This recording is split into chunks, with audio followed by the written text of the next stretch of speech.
Hi, I'm Jim Ludke. I did the graphics and 3D animation on The Residents' Bad Day on the Midway.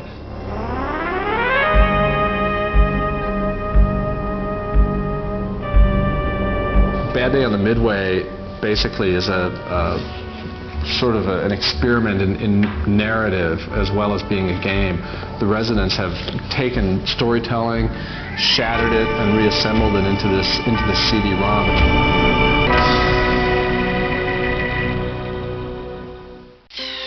I'm Ian Lamb, and I did the programming on Bad Day. My role was kind of the Dr. Frankenstein, for lack of a better term.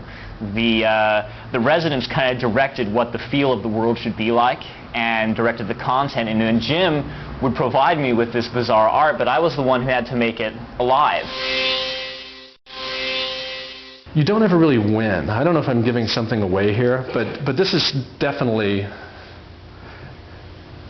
a game, but it's an anti-game. It's a game you will never, ever win. It's a game you're guaranteed to lose.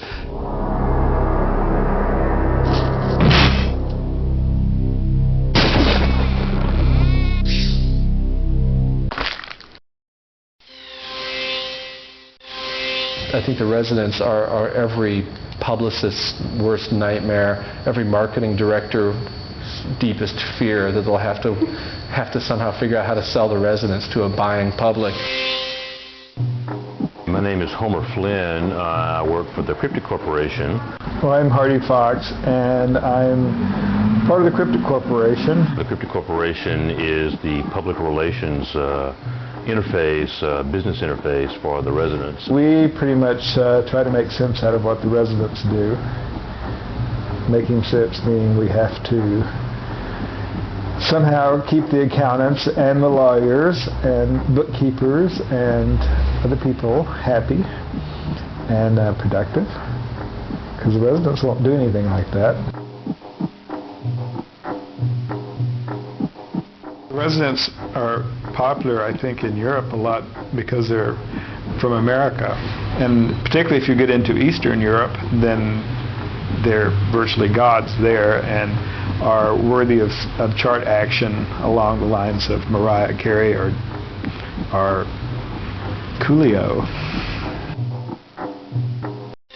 One thing I really liked about the concept that the Residents had for this CD-ROM was the fact that it was linear storytelling, and it took place over a set amount of time. It's a 12-hour period on a really horrible day in all these people's lives. You start out the story looking through the eyes of Timmy. Wow! What a cool place! You sort of drill through the back of his head, and suddenly you're looking through his eye sockets. And then as you're navigating around, you might meet Dixie, and you might become her. Hi, ma'am. I'm Timmy. Hi, Timmy, honey. Why don't you come in and pop off a few comments? Can I, Miss Dixie? Can I? Sure you can, Timmy.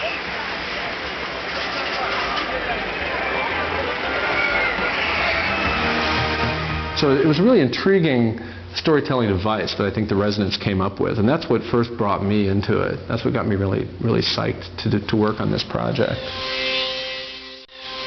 I would not want somebody to pick up Bad Day on the Midway thinking it was, putt-putt adventure or something and giving it to their 6-year-old, because it does have a lot of very adult themes, and, it's got death, sex, taxes, and rats. Here it is. Right on, the home of Oscar, Ridge and Rock.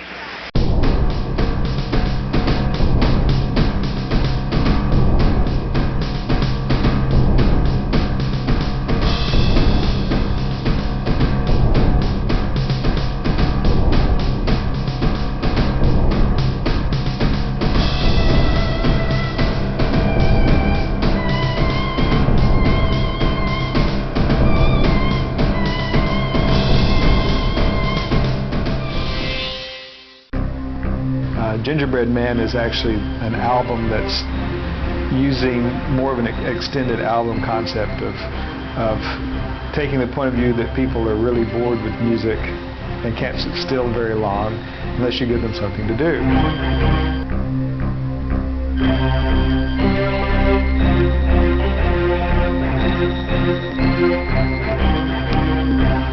actually, I think it's a very good idea because people's attention span is pretty short these days.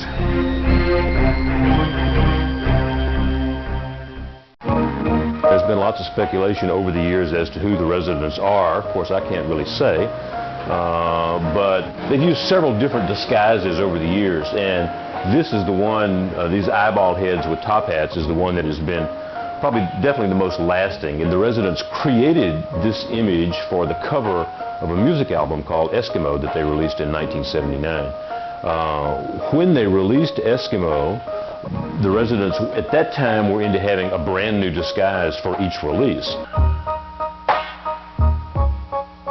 This is a man's world.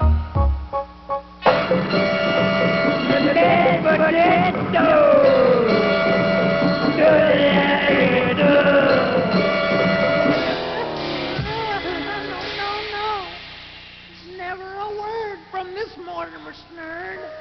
The residents will never unmask. The residents will be the residents forever, and they will never unmask.